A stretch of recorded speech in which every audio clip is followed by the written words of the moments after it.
Today, we are going to brass out this Redcat Ascent 18 right here and let you know how good it can be. All right? All right, Redcat Ascent 18 right here. Very cool package. It is a high performance mini crawler 18 scale. I reviewed it right here and it's amazing because it's got all the bases covered and it's $99. $99 is a big deal because that's like a full tank of gas these days. And it's a small box. You can kind of sneak it in the house without your spouse knowing, and they won't feel it on the budget. You could probably a few $20 bills and whatnot. So I have put a link in my description last week, and 95 people bought it. 95 of you guys, and that is a record. And I got a small commission out of each one, so it added up. I really appreciate it. So if you guys want to buy upgrades, or some of you guys want to get in this, click on the link in the description. But today we're going to talk about upgrades. They sent a bunch of upgrades to me, too many, and but I installed the important stuff, the brass. So let me take it out. The portal axles.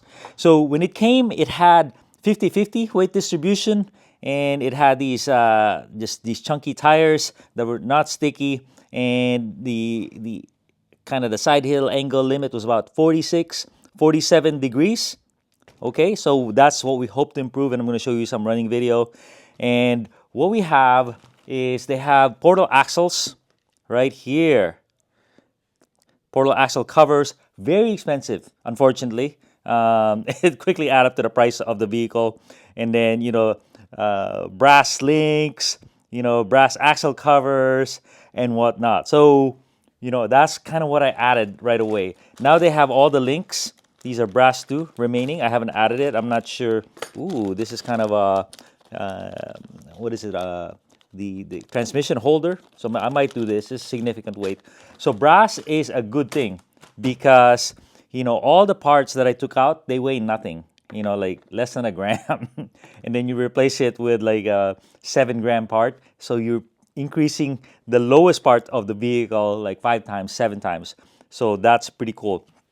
So what happened is with the weight distribution, it became, now it's like, it feels like it's going to do something. It feels like, so now it is 56%, 44%, 56-40. That's a big deal, and that's important for climbing.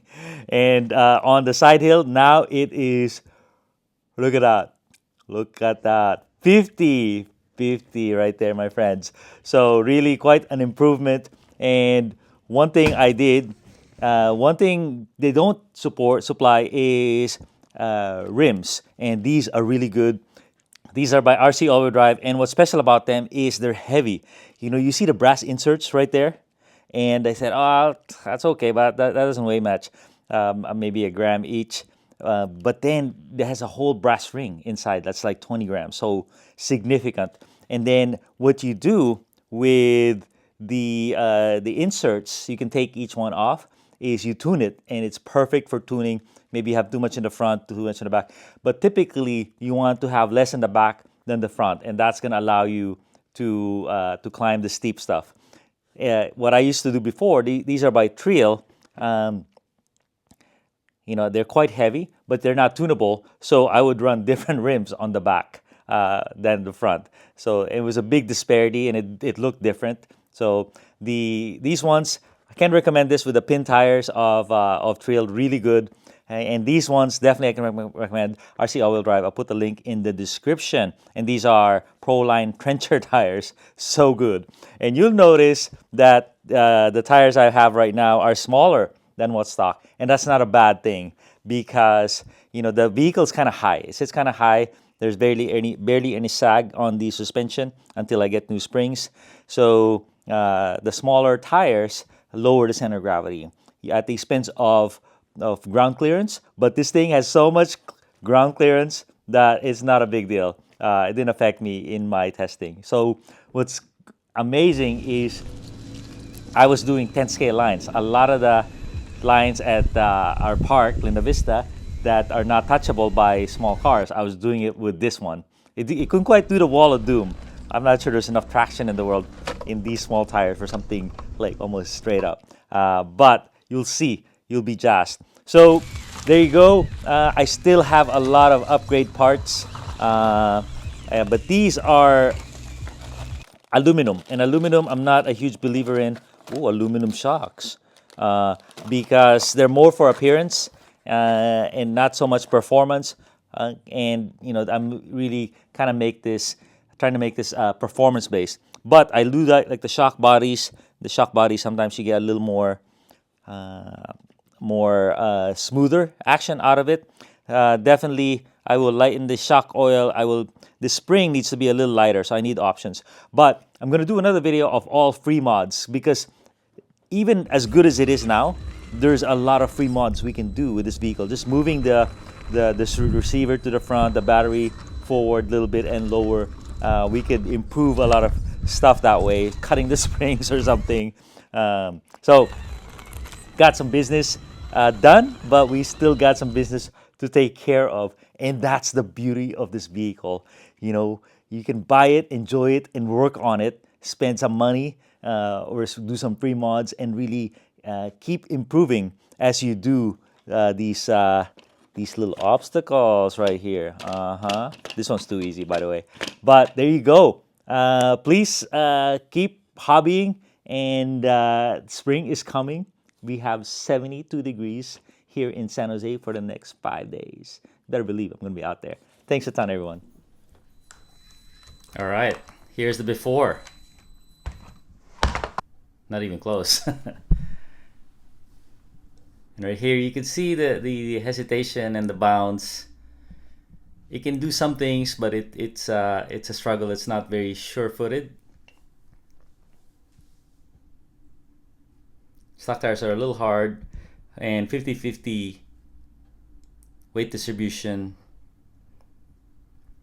means it sets a limit at many of these climbs.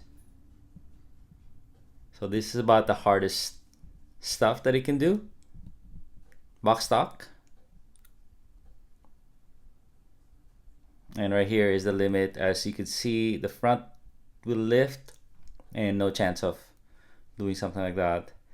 And here, a lot of our mini crawlers can do this, and this one really struggled because of the tires. Just struggling to find grip.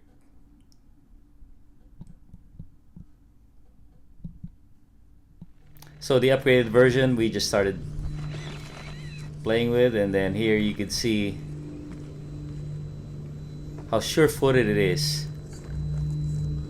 The weight gets the tires planted, so it articulates a little better. Right here, the old one had no chance of doing this, and here not only can it do it, but it's sure-footed. It can hang out here all day. This is very hard. It does it no problem. And then little fascinating little side hill to a steep hill here. Do love that the chassis is super capable, good enough servo and motor to control this. And here we're using stock tires, but this is the weights, and you can see how much more capable it is. It's able to really use the clearance that it does have, and little side hill action. We've done this before, but now we're gonna just take the high line and really show you how well it does. Thanks a ton.